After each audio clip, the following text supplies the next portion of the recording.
जय श्री राधे। श्री कृष्ण जन्माष्टमी के पावन पर्व की आप सभी को बहुत बहुत शुभकामनाएं हैं।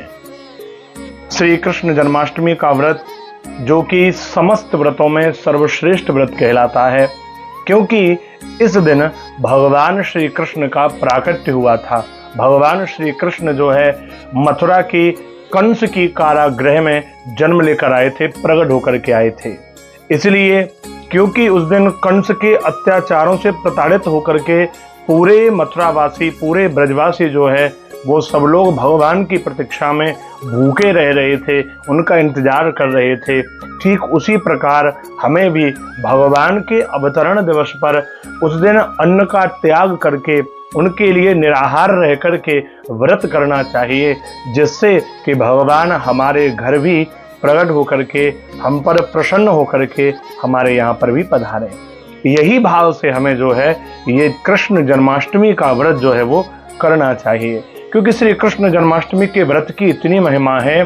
जो 20 करोड़ एकादशी व्रत करने का फल होता है, वह केवल एक श्री कृष्ण जन्माष्टमी के व्रत को करने से फल हमें प्राप्त हो जाता है। तो इसलिए यह श्री कृष्ण जन्माष्टमी का व्रत जरूर करना चाहिए। जिन पति पत्नी के यहाँ पर कोई संतान नहीं होती है, उन्हें संतान प्राप्ति के लिए भी यह व्रत जरूर करना चाहिए, क्योंकि संतान प्राप्ति में भी बहुत बड़ा योगदान जो है वो श्री कृष्ण जन्माष्टमी के व्रत का रहता है। इस दिन जिनके संतान नहीं है, उन माता पिताओं को पीले वस्त्र धारण करने चाहिए और पीला ही ठाकुर जी को भोग लगाना चाहिए और वही पाना भी चाहिए।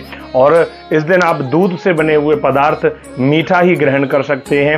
इस दिन जो अन्य व्रतों की तरह हम लोग जिनमें नमक या मिर्च का सेवन कर लेते हैं, काली मिर्च सेंधा नमक जो है, इस दिन कृष्ण जन्माष्टमी वाले दिन इन चीज़ों का सेवन वर्जित होता है। इसलिए श्री कृष्ण जन्माष्टमी के दिन केवल फल या मीठा ही, दूध से बना हुआ कोई भी मीठा पदार्थ आप ग्रहण कर सकते हैं। तो इस प्रकार ये व्रत आपको करना है। भगवान श्री कृष्ण का हमें अभिषेक जरूर करना चाहिए। जन्माष्टमी के दिन प्रातःकाल स्नान आदि से निवृत्त होकर के स्वच्छ वस्त्र धारण करके ये उत्सव मनाएं कि हमारे घर हमारे ठाकुर जी आ रहे हैं। आज हमारे ठाकुर जी का बर्थडे है, उनका जन्म दिवस है। पूरी तैयारी जो है वो हमें कर लेनी चाहिए, सजावट जो है वो हमें कर लेनी चाहिए और उसी अनुसार हमें व्रत जो है आनंद उत्सव की तरह मनाना चाहिए। दिन भगवान श्री कृष्ण के लड्डू गोपाल के स्वरूप की पूजा की जाती है, क्योंकि लड्डू गोपाल का जो स्वरूप है वो बाल स्वरूप होता है और बाल स्वरूप की ही पूजा इस दिन होती है। अगर आपके घर में लड्डू गोपाल जी हैं तो उनकी सेवा पूजा करें, और अगर नहीं हैं, जो लोग नए लड्डू गोपाल जी लाना चाहते हैं, तो मेरा उनसे भी निवेदन है कि वो श्री कृष्ण जन्माष्टमी के दिन ही नए ठाकुर जी, नए लड्डू गोपाल जी जो है अपने घर में ले करके आएँ और उनकी सेवा पूजा पंचामृत से उनका अभिषेक हमें जरूर करना चाहिए।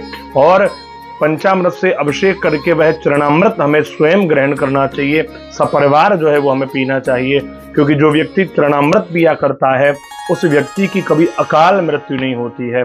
इसलिए चरणामृत का पान जरूर करना चाहिए। तो श्री कृष्ण जन्माष्टमी का व्रत जो है वो इस बार वर्ष 2024 में 26 अगस्त को पड़ने जा रहा है, क्योंकि श्री कृष्ण जन्माष्टमी अष्टमी तिथि के अनुसार, उदया तिथि के अनुसार जो व्रत माना जाता है, वह व्रत जो होगा वह 26 अगस्त को ही माना जाएगा। तो आप सभी लोग 26 अगस्त को ही जन्माष्टमी का त्यौहार मनाएं। मथुरा में श्री कृष्ण जन्म स्थान पर भी जो है वह 26 अगस्त को ही जन्माष्टमी मनाई जा रही है। और जिस दिन मथुरा श्री कृष्ण जन्म स्थान पर जन्माष्टमी मनाई जाए उसी दिन जन्माष्टमी होती है, क्योंकि मुख्य स्थान जो भगवान के जन्म को लेकर के है वह जन्मभूमि ही है, श्री कृष्ण जन्म स्थान ही है। तो उसके दिन ही हमें जो है खुद भी जन्माष्टमी मनानी चाहिए।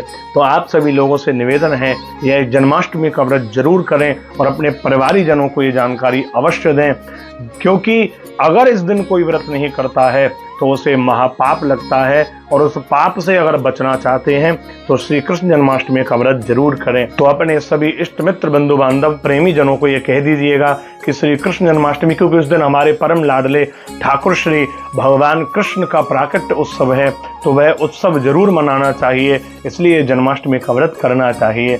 जय श्री राधे।